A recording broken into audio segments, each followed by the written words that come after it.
ஆளுநரின் பவர் காலி. ஸ்டாலின் செய்த சம்பவம். உச்ச நீதிமன்றம் அதிரடி.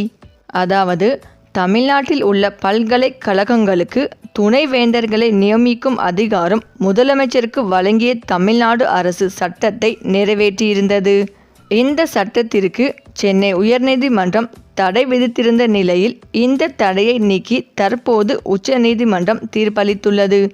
தமிழ்நாட்டில் உள்ள அனைத்து பல்கலைக்கழகங்களுக்கும் துணைவேந்தர்களை நியமிக்கும் அதிகாரத்தை மாநில அரசுக்கு வழங்குவது, பல்கலைக்கழகங்களில் வேந்தராக தமிழக முதல்வரை நியமிப்பது உள்ளிட்ட அம்சங்கள் அடங்கிய 10 சட்ட மசோதாவுக்கு ஆளுநர் ஒப்புதல் அளிக்க மறுத்த நிலையில் உச்சநீதிமன்றம் தனக்குரிய சிறப்பு அதிகாரத்தை பயன்படுத்தி ஒப்புதல் அளித்தது. இதனையடுத்து இந்த சட்டங்களை தமிழக அரசு அரசிதழ் வெளியிட்டது.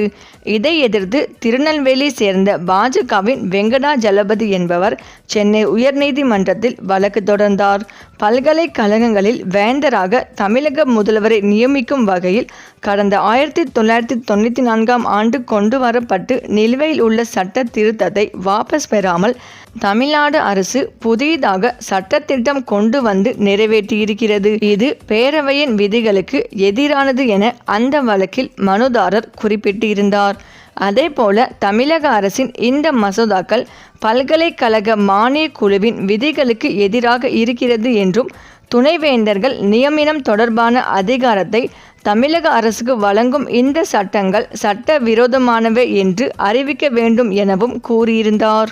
இந்த வழக்கு கடந்த ஆண்டு மே மாதம் சென்னை உயர்நீதிமன்றம் நீதிபதிகள் G.R. சுவாமிநாதன், V. லட்சுமண நாராயணன் ஆகியோர் அடங்கிய விடுமுறை கால அமர்வில் விசாரணைக்கு வந்தது.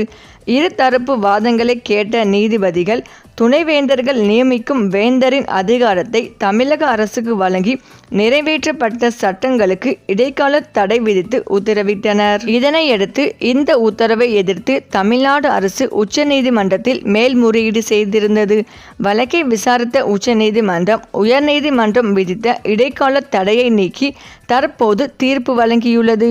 இதன் மூலம் தமிழகத்தில் உள்ள பல்கலைக்கழகங்களுக்கு துணைவேந்தர்களை நியமிக்கும் அதிகாரம் மாநில முதலமைச்சர் வசம் இருக்கும் என்பது குறிப்பிடத்தக்கது. இந்த சட்டத்திற்கு சென்னை உயர்நீதிமன்றம் தடை விதித்திருந்த நிலையில் இந்த தடையை நீக்கி தற்போது உச்சநீதிமன்றம் தீர்ப்பளித்திருக்கிறது. தமிழகத்தில் உள்ள பல்கலைக்கழகங்களுக்கான துணைவேந்தரை மாநில முதல்வரை நியமிக்கும் வகையில் சட்ட திருத்தம் செய்த தமிழக அரசு அதனை ஒப்புதலுக்காக ஆளுநர் R.N. ரவிக்கு கடந்த சில மாதங்களுக்கு முன்பு அனுப்பியிருந்தது. இந்த சட்டத்திருத்தம் உள்பட பல்வேறு மசோதாக்கள் ஆளுநர் மாளிகையில் நீண்ட காலமாக கிடப்பில் இருந்தன. இதை எதிர்த்து தமிழக அரசு உச்ச நீதிமன்றத்தில் வழக்கு தொடர்ந்திருந்தது. இந்த வழக்கை விசாரித்த உச்சநீதிமன்றம் தனது சிறப்பு அதிகாரத்தை பயன்படுத்தி 10 மசோதாக்களுக்கு அனுமதி வழங்கியது. அந்த 10 மசோதாக்களில் பல்கலைக்கழகங்களுக்கு துணைவேந்தரை மாநில முதல்வரை நியமிக்கலாம் என்ற சட்ட திருத்தமும் அடங்கும்.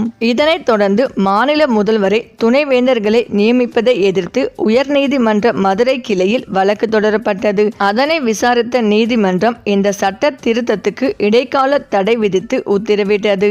இதனை எதிர்த்து தமிழக அரசு சார்பில் உச்ச நீதிமன்றத்தில் மனு தாக்கல் செய்யப்பட்டது. சென்னை உயர்நீதிமன்ற வழக்கை முழுமையாக விசாரிக்காமல் அவசர காலத்தில் இடைக்கால தடை விதித்துள்ளதாக தமிழக அரசு சார்பில் தெரிவிக்கப்பட்டது. இந்த நிலையில் இந்த வழக்கில் இன்று தீர்ப்பு வழங்கிய உச்சநீதிமன்றம் துணைவேந்தர் நியமனம் தொடர்பாக உயர்நீதிமன்றம் பிறப்பித்த இடைக்கால தடையை நீக்கியிருக்கிறது. தடையை நீக்கி உச்சநீதிமன்ற நீதிபதிகள் இந்த வழக்கை மீண்டும் விசாரிக்க சென்னை உயர்நீதிமன்றத்திற்கு உத்தரவிட்டனர். 6 வாரங்களில் வழக்கை விசாரித்து முடிக்கவும் அதுவரை புதிய வேந்தர்களை நியமிக்க கூடாது என்றும் உச்சநீதிமன்றம் உத்தரவிட்டிருக்கிறது.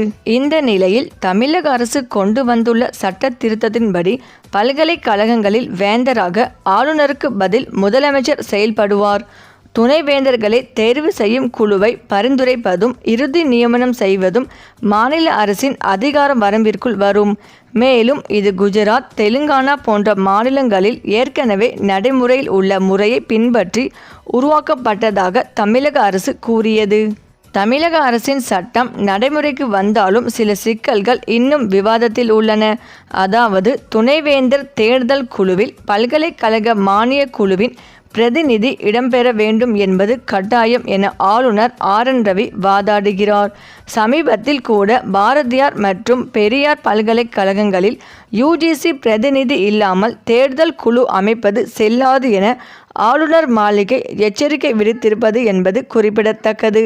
ஆனாலும் உச்சநீதிமன்றம் இடைக்கால தடையை நீக்கினாலும் வழக்கின் இறுதி தீர்ப்பு வரும் வரை புதிய துணைவேந்தர்களை நியமிக்க வேண்டாம் என அறிவுறுத்தியுள்ளதாக தெரிகிறது. அதே நேரம் தமிழகத்தில் 10க்கும் மேற்பட்ட பல்கலைக்கழகங்களில் தற்போது நிரந்தர துணைவேந்தர் இல்லை.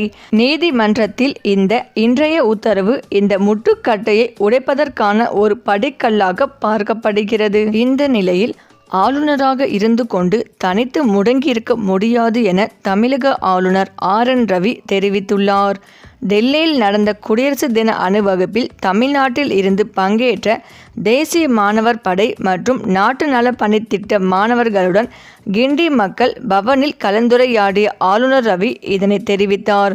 மத்திய அமைச்சர்களை சந்திக்கும் போது மக்களின் குறைகளை எடுத்துரைத்து வருவதாகவும் அவர் தெரிவித்தார். முன்னதாக தமிழ்நாடு அரசு அறிவித்த பல்கலைக்கழகங்களுக்கான துணைவேந்தர்கள் நியமனம் தொடர்பான தேடுதல் குழுக்களுக்கு ஆளுநர் RN ரவி நேற்று எதிர்ப்பு தெரிவித்திருந்தார். இது குறித்து ஆளுநர் மாளிகை வெளியிட்ட செய்திக்குறிப்பில் பெரியார் மற்றும் பாரதிதாசன் பல்கலைக்கழகங்களுக்காக அமைக்கப்பட்ட தேர்தல் குழுக்கள் ஏற்கனவே நேர்காணல்களை நடத்தியிருப்பது நீதிமன்ற உத்தரவுகளை மீறும் செயல் என்று தெரிவித்துள்ளார்.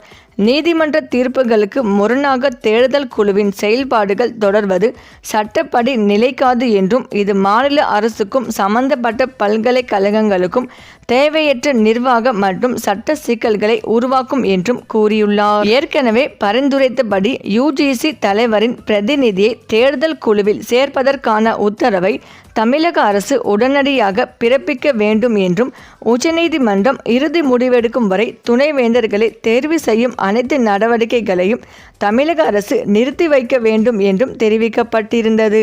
இந்த நிலையில் தமிழக பாஜகவின் முன்னாள் மாநில தலைவரான அண்ணாமலை வரும் சட்டப்பேரவை தேர்தலுக்கான பொறுப்புகளில் இருந்து விலகுவதாக அறிவித்திருப்பது தமிழக அரசியல் களத்தில் பெரும் விவாத புள்ளியாக மாறியிருக்கிறது.